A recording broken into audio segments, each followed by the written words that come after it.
ದರ್ಶನ್ ವಿಚಾರಕ್ಕೆ ಸಂಬಂಧಪಟ್ಟ ಹಾಗೆ ಇಲ್ಲಿ ಪ್ರತಿವಾದಿಯಾಗಿ ವಾದ ಹೂಡ್ತಾ ಇರುವಂತ SPP ಅವರು ಹಲವು ಸಂಗತಿಗಳನ್ನ ಹೇಳ್ತಾ ಇದ್ದಾರೆ.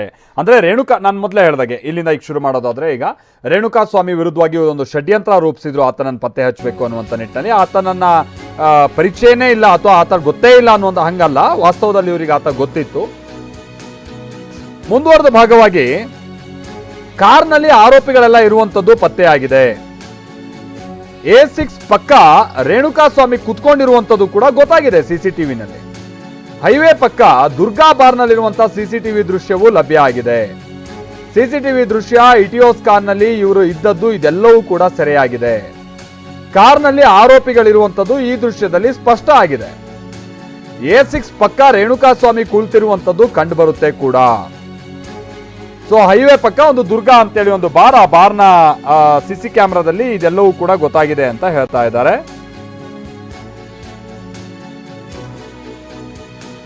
ಇಲ್ಲಿ ಈ A3 ಏನ್ ಮಾಡ್ತಾನೆ, ದರ್ಶನ್ ಚಿತ್ರದುರ್ಗ ಫ್ಯಾನ್ಸ್ ಅಸೋಸಿಯೇಷನ್ ಸಂಬಂಧಪಟ್ಟಂಗಿನ ರಾಘವೇಂದ್ರಂಗೆ ವಿಚಾರವನ್ನ ತಿಳಿಸ್ತಾರಲ್ವಾ, ಆ ಫ್ಯಾನ್ಸ್ ರಾಘವೇಂದ್ರ ಏನು ದರ್ಶನ ಇನ್ನಿತರ ಕೆಲ ಫ್ಯಾನ್ಸ್ ಅನ್ನ, ಅಂದ್ರೆ ಉಳಿದಂತವ್ರು A6 A7 ಇವರೆಲ್ಲ ಅವ್ರನ್ನೆಲ್ಲ ಕೂರಿಸ್ಕೊಂಡು ಈತ ಕಿಡ್ನಾಪ್ ಮಾಡ್ಕೊಂಡು ಬರ್ತಾನಲ್ವಾ. ಈ ದರ್ಶನ್ ಫ್ಯಾನ್ಸ್ ಅಲ್ಲಿ ದುರ್ಗಾ ಬಾರಿಗೆ ಹೋಗ್ತಾರೆ ಮೊದಲಿಗೆ.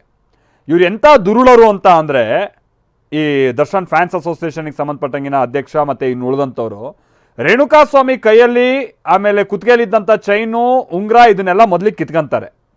ಅಲ್ಲೂ ರಾಬ್ರಿ ಇವರು. ಎರಡನೇದು ಬಾರ್ಗೋಗಿ ಆತನ ಹತ್ರನೇ ಬಿಲ್ಲೆಲ್ಲ ಕಟ್ಸಿದ್ದಾರೆ ಅನ್ನುವಂಥದ್ದು ಗೊತ್ತಾಗ್ತಾ ಇದೆ. ಮೂರನೇದು ಆ ಬಾರಲ್ಲಿದ್ದಂಥ CC ಕ್ಯಾಮ್ರಾದಲ್ಲೇ ಇವರೆಲ್ಲ ತಗಲಾಕೊಂಡಿದ್ದಾರೆ.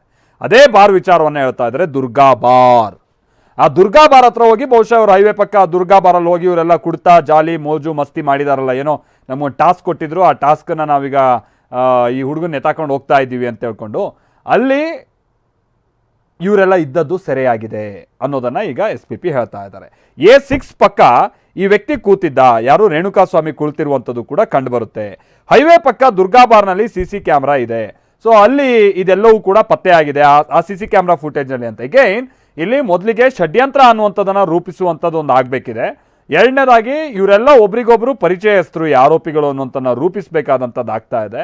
ಮೂರನೇದಾಗಿ ಇವ್ರು ಹೆಂಗೆ ಟ್ರ್ಯಾಪ್ ಮಾಡಿಕೊಂಡು, ಅಂದ್ರೆ ಇದೆಲ್ಲವೂ ಕೂಡ ದರ್ಶನ್ ಹಾಗೆ ಪವಿತ್ರ ಗೌಡ ಅವರಿಗೆ ಗೊತ್ತಿದ್ದೇ ಆಗಿರುವಂಥದ್ದು ಅನ್ನುವಂಥನ್ನ ಬಿಂಬಿಸುವಂಥ ನಿಟ್ಟಿನ ಪ್ರಯತ್ನಗಳು ಇಲ್ಲಿ ಆಗ್ತಾ ಇದೆ. ಅದರ ಒಂದೊಂದೇ ಹಂತವನ್ನು ನಾವಿಲ್ಲಿ ನೋಡ್ತಾ ಇದ್ದೀವಿ. A5 A9 ಹಾಗೆ A4ಗೆ A5 ಹಾಗೆ A9 ಈ ಪ್ರಕರಣಕ್ಕೆ ಸಂಬಂಧಪಟ್ಟಾಗಿನ A4ಗೆ ಸ್ಥಳದ ಲೊಕೇಶನ್ ಅನ್ನ ಕೂಡ ಕಳಿಸಿರ್ತಾರೆ. ಸ್ಥಳದಲ್ಲಿದ್ದಂಥವ್ರು ರೇಣುಕಾ ಸ್ವಾಮಿಗೆ ಆ ಸಂದರ್ಭದಲ್ಲಿ ಹಲ್ಲೆ ಮಾಡಿದ್ದಾರೆ, ಇದೆಲ್ಲವನ್ನು ಕೂಡ ಹೇಳ್ತಾ ಇದ್ದಾರೆ. ಮಧ್ಯಾಹ್ನ ಇಲ್ಲಿ ಅದೇನೋ ಇಟಿಯೋಸ್ ಕಾರಲ್ಲಿ ಬಂದಿದ್ದಲ್ವಾ, ಪೊಲೀಸರು ಕೂಡ ಅದನ್ನು ಸೀಸ್ ಮಾಡಿದಾರಲ್ವಾ. ಆ ಇಟಿಯೋಸ್ ಕಾರ್ ಎಷ್ಟೊತ್ತಿಗೆ ಏನು ಎತ್ತ ಪಟ್ಟಣಗೆರೆ ಶೆಡ್ಡಿಗೆ ಬರುತ್ತೆ ಅದನ್ನು ಕೂಡ ಹೇಳಿದ್ದಾರೆ.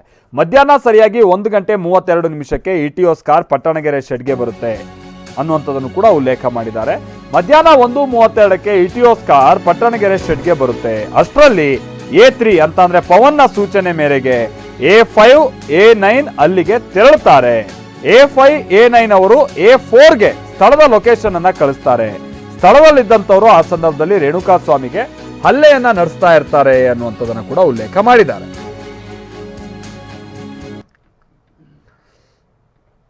ಸೊ ಮಧ್ಯಾಹ್ನ 1:32 ಇಟಿಯೋಸ್ ಕಾರ್ ಪಟ್ಟಣಗೆರೆ ಶೆಡ್ಗೆ ಬರುತ್ತೆ. ಎಲ್ಲಿಂದ? ಚಿತ್ರದುರ್ಗದಿಂದ. ಯಾರ ಜೊತೆಗೆ? ರೇಣುಕಾ ಸ್ವಾಮಿಯನ್ನ ಕಿಡ್ನಾಪ್ ಮಾಡಿಕೊಂಡು. ಸೊ ರೇಣುಕಾ ಸ್ವಾಮಿಯನ್ನ ಕಿಡ್ನಾಪ್ ಮಾಡಿಕೊಂಡು ಸೀದಾ ಪಟ್ಟಣಗೆರೆ ಶೆಡ್ಗೆ ಈ ಟೀಮ್ ಬರುತ್ತೆ. ಪಟ್ಟಣಗೆರೆ ಶೆಡ್ಗೆ ಬರ್ತಾ ಇದ್ದ ಹಾಗೆ ಅಲ್ಲಿ A3ಯ ಸೂಚನೆ ಮೇರೆಗೆ, ಅಂದರೆ ಪವನ್, ಈ ಒಟ್ಟೂ ಪ್ರಕರಣದ ಮಾಸ್ಟರ್ ಮೈಂಡ್ ಅಂದರೆ ಈತನೇ, MBA ಪದವೀಧರ ಯಾರು ಪವನ್, ಆತ ಮಾಡಿದಂಥ ಒಂದು ಪ್ಲಾನ್ ಇದು. ಸೊ ಅದು ಯಾರು ಆತ ಕಂಪ್ಲೀಟ್ ಆಗಿ ಇಲ್ಲಿ ಪವಿತ್ರ ಗೌಡಗೆ ಸೂಚನೆಯನ್ನು ಕೊಡ್ತಾನೆ, ನೋಡಕ್ಕ ಹಿಂಗೆ ಮಾಡ್ತಾ ಇದ್ದೀವಿ, ಈ ಟೈಮಲ್ಲಿ ಹಿಂಗೆ ಹಿಡಿತಾ ಇದ್ದೀವಿ ಈತ ನಿನಗೆ ಅನ್ನುವಂಥದ್ದನ್ನು ಆತ ಅಪ್ಡೇಟ್ ಮಾಡ್ತಾನೆ, ಆ ಇನ್ಫಾರ್ಮೇಷನನ್ನು ಕೊಡ್ತಾನೆ. ಆತ ಈ ರೀತಿಯಾದಂಥ ಒಂದು ಸ್ಟ್ರಾಟಜಿಯನ್ನು ರೂಪಿಸ್ತಾ ಇದ್ದ, ಈ ರೀತಿಯಾದಂಥ ಒಂದು ಪ್ಲಾನನ್ನು ರೂಪಿಸ್ತಾ ಇದ್ದ, ಈ ರೀತಿಯಾಗಿ ಟ್ರ್ಯಾಪನ್ನು ಮಾಡ್ತಾ ಇದ್ದ. ಯಾರಿಗೆ? ರೇಣುಕಾ ಸ್ವಾಮಿಗೆ. ಸೊ ಈಗ ಸ್ಥಳದಲ್ಲಿದ್ದಂಥವರು ರೇಣುಕಾ ಸ್ವಾಮಿಗೆ ಹಲ್ಲೆ ನಡೆಸ್ತಂಥ ತನಕ ಬಂದಿದೆ ಈಗ. ಸೊ ಅದು ಯಾವಾಗ? A4 ಸ್ಥಳದ ಲೊಕೇಶನ್ ಕಳಿಸ್ತಾರೆ, A5 ಮತ್ತು A9 ಅಲ್ಲೇ ಬಂದಿರ್ತಾರೆ ಆಲ್ರೆಡಿ. ಇದೆಲ್ಲವನ್ನು ಕೂಡ ಹೇಳ್ತಾ ಇದ್ದಾರೆ. ರೇಣುಕಾ ಸ್ವಾಮಿ ಬಿದ್ದಿರುವಂಥದ್ದು, ಆತ ಅಳ್ತಾ ಇರುವಂಥ ಫೋಟೋ, ಇದೆಲ್ಲವನ್ನು ಕೂಡ ಕಳಿಸಿದ್ದಾರೆ. A10ಗೆ ರೇಣುಕಾಸ್ವಾಮಿಯ ಫೋಟೋವನ್ನು ಇವರೆಲ್ಲ ಕಳಿಸಿದ್ದಾರೆ. ಸಾಕ್ಷಿಯೊಬ್ಬರ ಮೊಬೈಲ್ನಿಂದ ಫೋಟೋವನ್ನು ಕಳಿಸಿದ್ದಾರೆ. ಇದೆಲ್ಲದನ್ನು ಕೂಡ ನಾವು ರಿಟ್ರೀವ್ ಮಾಡಿದ್ದೀವಿ ಅನ್ನುವಂಥದ್ದನ್ನು ಕೂಡ ಹೇಳ್ತಾ ಇದ್ದಾರೆ. ಹೌದು, ನೀವು ಕೂಡ ನೋಡಿರ್ಬೋದು, ಸ್ಥಳದಲ್ಲಿ ರೇಣುಕಾಸ್ವಾಮಿಗೆ ಭಾಳ ಹೊಡೆದಾಗ ಆತ ಅಲ್ಲಿ ಅಳ್ತಾ ಇದ್ದಂಥದ್ದು, ಆಮೇಲೆ ಆತ ಅಲ್ಲಿ ನೆಲದ ಮೇಲೆ ಬಿದ್ದದ್ದು, ಈ ಫೋಟೋವನ್ನೆಲ್ಲ ಇವರು ಮೇಲಿನ ಮೇಲೆ ಕಳಿಸ್ತಾ ಇರ್ತಾರೆ. ಯಾರಿಗೆ? ಈ ಪ್ರಕರಣಕ್ಕೆ ಸಂಬಂಧಪಟ್ಟಂಗೆ ಈ ಪವನ್ಗೆ, ಆಮೇಲೆ ಇನ್ನುಳಿದಂಥ A10 ಈ ಆರೋಪಿಗಳಿಗೆಲ್ಲ ಕಳಿಸ್ತಾ ಇರ್ತಾರೆ. ಅದನ್ನು ಕೂಡ ಇಲ್ಲಿ ಇದನ್ನು ಯಾಕೆ ಹೇಳ್ತಾ ಇದ್ದಾರೆ ಅಂತ ಅಂದರೆ, ಇವರೆಲ್ಲರೂ ಒಂದು ಟೀಮ್ ರೀತಿಯಾಗಿ ದರ್ಶನ್ ಸೇನೆ, ದರ್ಶನ್ ತೂಗುದೀಪ ಸೇನೆ, ದರ್ಶನ್ ತೂಗುದೀಪ ಸೇನೆ ಅನ್ನುವಂಥನ್ನ ಮೇಲಿನ ಮೇಲೆ ಇವ್ರು ಹೇಳ್ತಾ ಇದ್ದಾರಲ್ಲ, ಒಂದು ಟೀಮ್ ರೀತಿಯಾಗಿ ಇವರು ಕೆಲಸ ಮಾಡ್ತಾ ಇದ್ರು ಅನ್ನುವಂಥದ್ದು ಹೇಳಿದ್ದಾರೆ. ರೇಣುಕಾ ಸ್ವಾಮಿ ಬಿದ್ದಿರುವುದು, ಅಳ್ತಾ ಇರುವಂಥದ್ದು,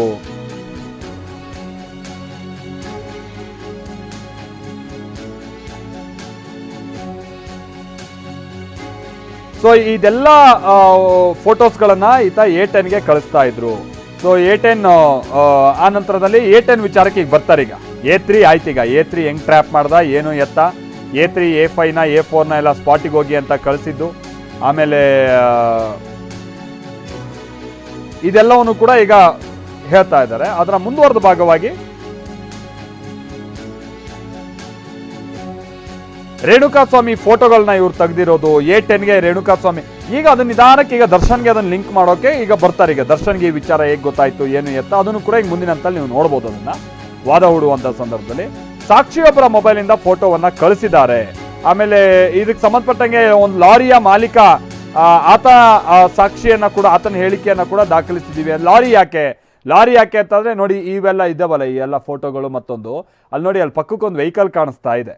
ಸೊ ರೇಣುಕಾಸ್ವಾಮಿ ಒಂದು ಲಾರಿಯ ಪಕ್ಕದಲ್ಲಿ ಬಿದ್ದಿರುವಂಥದ್ದು ಒಂದು ಫೋಟೋ ಇದೆ ನೋಡಿ. ಅಲ್ಲಿ ಆ ನಂಬರ್ ಕೂಡ ಇದೆ, ಲಾರಿ ಮಾಲೀಕ ಯಾರು ಏನು ಅಂತ. ಆತನ ಹೇಳಿಕೆ ಕೊಟ್ಟಾಗ ಆತ ಕೂಡ ಹೇಳಿದಾನೆ, ಹೌದು ನಾನು ಲಾರಿನಲ್ಲಿ ನಿಲ್ಲಿಸಿದ್ದೆ, ಸಾಲ ತೀರ್ಸೋಕ್ಕಾಗಿಲ್ಲ ಅಂತೇಳಿ ನಾನು ಲಾರಿನಲ್ಲಿ ಇಟ್ಕೊಂಡಿದ್ರು ಅನ್ನುವಂಥದ್ದನ್ನು ಕೂಡ ಆತ ಕೂಡ, ಲಾರಿ ಮಾಲೀಕ ಕೂಡ ಹೇಳಿದಾನಂತೆ.